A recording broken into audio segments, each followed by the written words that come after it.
Hello, আমি সোহিনী আর আমি এখন আছি ইজিপ্টে। তোমরা দেখছো ইজিপ্ট সিরিজ এপিসোড 7। তোমরা যদি এর আগের ভিডিওগুলো দেখে না থাকো প্লিজ দেখে নিও, ডেসক্রিপশন বক্সে আগের এপিসোডের লিংক দেওয়া আছে।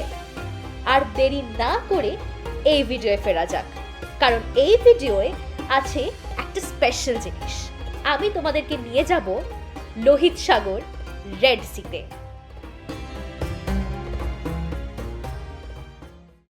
লাক্সার থেকে পৌঁছে গেছি হুড়ঘাড়ায়, আর আমরা চেক ইন করে গেছি আমাদের হোটেলে। তোমাদের একটা তাড়াতাড়ি রুম ট্যুর দিয়ে দিই। তো ঢুকেই প্রথমে হচ্ছে একটা ফুল লেন্থ মিরর, এখানে আছে হচ্ছে কাবার্ড, সেফটি বক্স, উপরে পিলোজ এক্সট্রা, এটা তো লন্ড্রি ব্যাগ, ফ্রিজ আছে, সেটা খালি, তার মধ্যে ওয়াটার ছিল যেটা আমরা বার করে নিয়েছি। আর এখানে একটা কেটল, টি কফি কর্নার, এই লাগেজ স্পেস। যেহেতু আমরা 3 জন তাই 3টে বেড, আর বাবা পর্দায় আটকে গেছে, যাই হোক। আর এখানে আছে হচ্ছে ব্যালকনিতে কোনো ভিউ নেই, কিন্তু ব্যালকনিটাও যদি তোমরা দেখো, ব্যালকনিটাও কিন্তু বেশ বড় অ্যান্ড স্পেশিয়াস। এটা গেল, আমি এখন আর ব্যালকনিতে যাচ্ছি না। আর last but not the least and actually the most important part, সেটা হচ্ছে ওয়াশরুম। এটা তো ওয়াশরুমটা তো বেশ বড়, ঠিক আছে। এখানে বাথটাব আছে সেপারেট করা উইথ আ শার স্পেস, মানে শার গ্লাস দিয়ে। আর এখানে আছে ইউরিন। আর আজকে আমরা খুব টায়ার্ড, কারণ আমরা অনেকটা জার্নি করেছি বাসে। তো আজকে আর কিচ্ছু না, আমরা ফ্রেশ হয়ে শুয়ে পড়বো। আর কালকে তোমাদের নিয়ে যাব একটা স্পেশাল জায়গায়। আশা করছি তোমাদের ভিডিওটা ভালো লাগছে আমাদের নীলের দেশে সিরিজের। যদি ভালো লাগে please like, share, comment and subscribe to my channel. আজকে 24 ডিসেম্বর, আমরা এখন আছি হুড়ঘাড়ায়, লোহিত সাগরের তীরে হুড়ঘাড়ায়। আজকে আমরা যাব একটা ট্যুরে, হাফ ডে ট্যুর। সেটা হচ্ছে স্নরকেলিংয়ের, মানে স্নরকেলিং ইন দ্য সেন্স ওরা 2টো জায়গায় স্টপ করবে ফর আস টু স্নরকেল। আর তারপরে আমরা যাব অরেঞ্জ বে আইল্যান্ড। আর আমি এখান থেকে আপনাদের একটা জিনিস দেখাই, এটা হোটেলের ব্যালকনি। ওই দূরে দেখা যাচ্ছে লোহিত সাগর, দ্য গ্রেট রেড সি। জিওগ্রাফিতে অনেক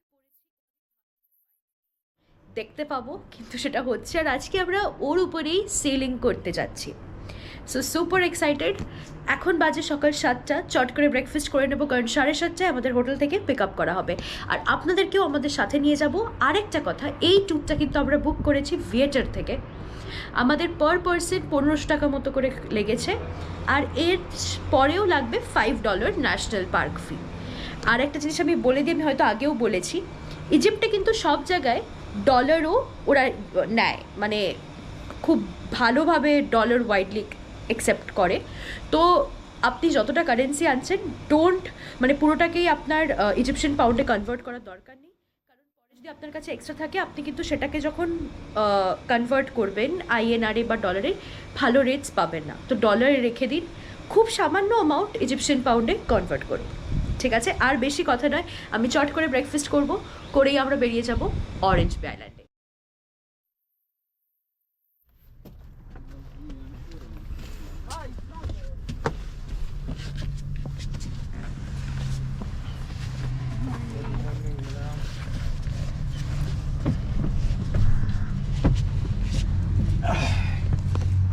তুমি সরে যাও, আমাকে এই পাশটা, ওটা পরেরটা আমরা বসতে পারি, পরপর ধীরে ধীরে এটাই চলে এসো, এটাই চলে এসো। এটা হয়তো ডাইরেক্ট নিয়ে যাবে আমাদের। না, এখানে আরো হোটেল থেকে লোক আমরাই ফার্স্ট উঠেছি। ট্যুরের সাথে হোটেলে pick up and drop included. তো আমাদের এই মিনি ভ্যানটা পিক আপ করতে চলে এসেছিলো, আর আমরাই ছিলাম ফার্স্ট পিক আপ। এবার বাকিদেরকে পিক আপ করে আমরা পৌঁছে যাব জেটিতে।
বেড়াতে গিয়ে সব কিছু যে আমরা যেইভাবে প্ল্যান করব ঠিক সেই রকম হবে এটা কিন্তু হয় না।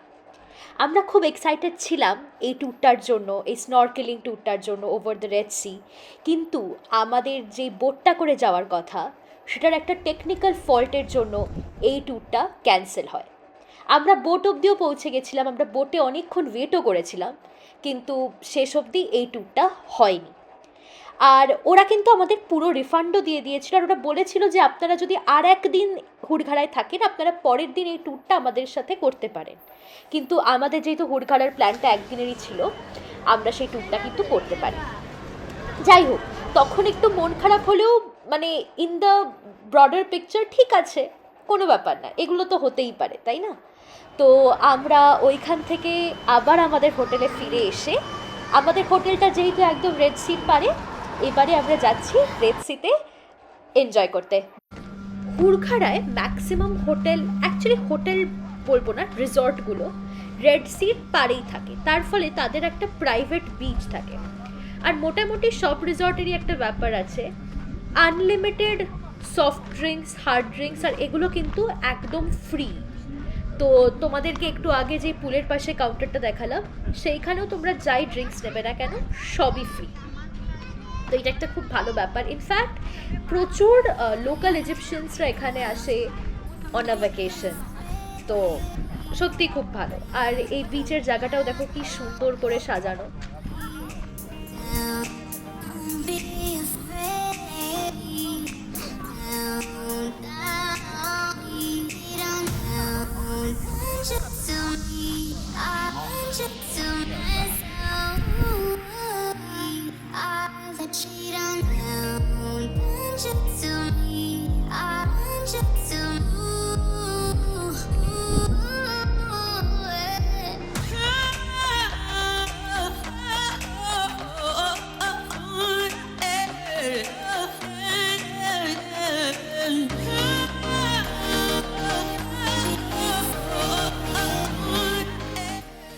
আর এই সেই রেড সি। সত্যি কথা বলতে এখান দিয়ে হাঁটতে হাঁটতে যখন যাচ্ছি তখন শুধু মনে হচ্ছে নিজেকে চিমটে কাটি, এটা কি সত্যি? এই তো টিনটিনের গল্পে পড়েছি লোহিত সাগরের তীরে হাঙর, ভূগোলের বইয়ে কতবার পড়েছি রেড সি, আর ভেবেছি সত্যি কি রেড সি লাল? আর আজকে সেইখানেই আমি, সত্যি ভাবতেও অবাক লাগে।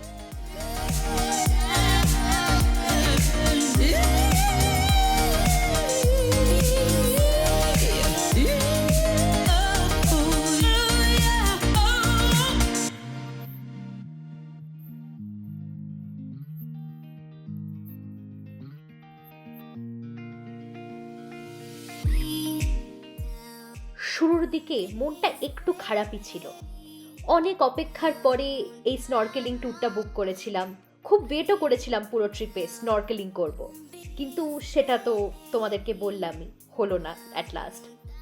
কিন্তু কখন যে এই পথ দিয়ে হাঁটতে হাঁটতে সব খারাপ লাগা উবে গেল বুঝতেই পারিনি। দুপাশে শুধুই নীল জল, সামনে শান্ত সমুদ্র। এই জায়গায় এসে সব কিছু হঠাৎ থেমে যায় যেন। ছোটবেলার টিনটিনের বইয়ে পড়া লোহিত সাগরে হাঙর, আর জিওগ্রাফির বইয়ে রেড সির কথা পড়তাম, আর এখন সত্যি এর উপর দিয়ে হাঁটছি, এটা ভাবলেই মনে হয় যেন স্বপ্ন দেখছি। কখনো মনে হয় সব কিছু ঠিক যেমন আমরা প্ল্যান করি তেমন হয় না বলেই হয়তো এরকম অপ্রত্যাশিত সুন্দর মুহূর্তগুলো তৈরি হয়।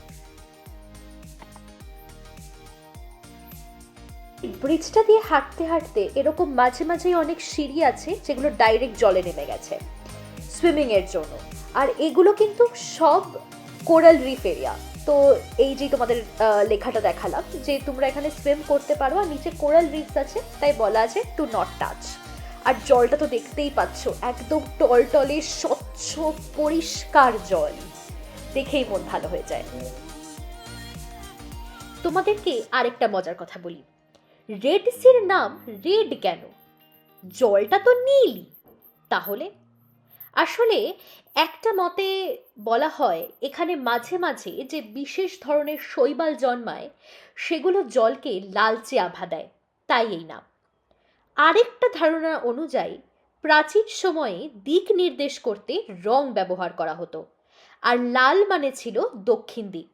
সে কারণেও নাকি এই সমুদ্রের নাম দেওয়া হয়েছে Red Sea.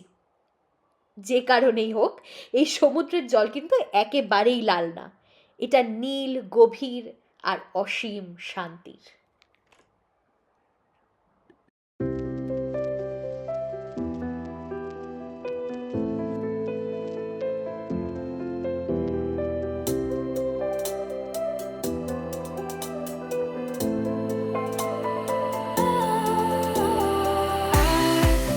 Was wrong to say I wouldn't change a thing, 'cause in the story of our lives, the best of times through color glass.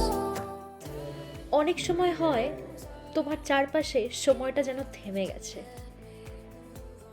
চারিদিকে শুধু প্রকৃতি, দিগন্ত বিস্তৃত নীল জল, আর তুমি হেঁটে যাচ্ছ। হয়তো হেডফোনে কোথাও একটা গান বাজছে, কটা বাজে, কতক্ষণ হয়েছে কিছুই হুঁশ নেই। এক না জানা পৃথিবীতে তুমি হারিয়ে গেছো, আর তোমার চারদিকে টলমল করছে নীল জল। ভিডিওটা এডিট করতে করতে মনে হচ্ছিল কিছুই না, আরেকবার এখানে যাই আর কিছুটা সময় এখানে বসে থাকি। সত্যি কিছুক্ষণের জন্য যেন জীবনের যত সমস্যা, যত প্রবলেমস সব যেন হারিয়ে যায়।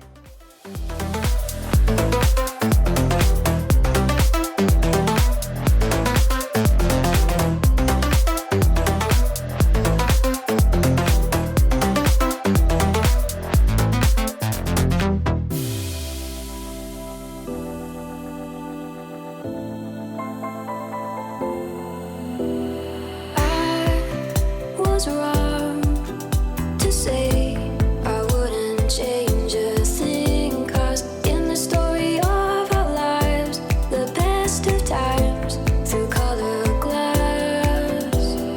Time rolls on enough to let me move on past, but every little now and then it creeps on back to shade my smile.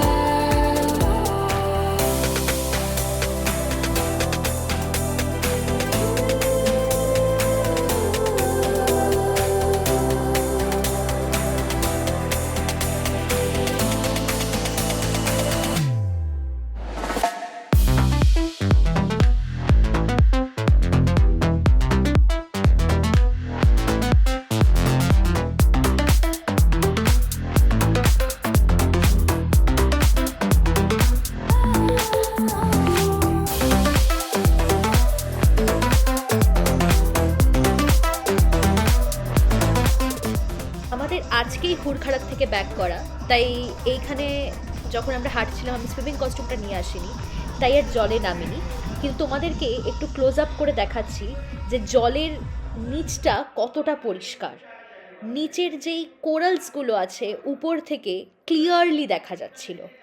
তোমাদেরকে জুম করে আমি দেখাচ্ছি, মানে সত্যিই অসাধারণ। মানে ইজিপ্টে সত্যি কথা বলতে এর আগে যেই জায়গাগুলো তোমাদেরকে দেখিয়েছি প্রত্যেকটা জায়গা এন দ্য এন্ড কিন্তু একটু একই রকম, কারণ টেম্পল, সেখানের কার্ভিংস কোথাও না কোথাও গিয়ে একটু যেন একই ধাঁচে পড়ে। সেখানে হুড়খাড়া felt like a breath of fresh air, পুরো অন্যরকম। তাই হয়তো আরও বেশি ভালো লাগছিল হুড়খাড়াকে, আর যেতেই ইচ্ছা করছিল না ফেরত। হুড়খাড়ার থেকে এবার ফেরার পালা। হুড়খাড়ার থেকে আমরা এবার ফিরছি কায়রোতে। হুড়খাড়ার থেকে কায়রো আমরা বাসে করে ফিরছি, আর মোটামুটি 6.5-7 ঘন্টা লাগে, একটা লং জার্নি। আজকের ভিডিওটা এইখানেই শেষ করছি। পরের এপিসোড আসবে নেক্সট উইকে। আশা করছি তোমাদের ভিডিওটা ভালো লেগেছে। যদি ভালো লাগে please like, share, comment and subscribe to my channel. Thanks for watching.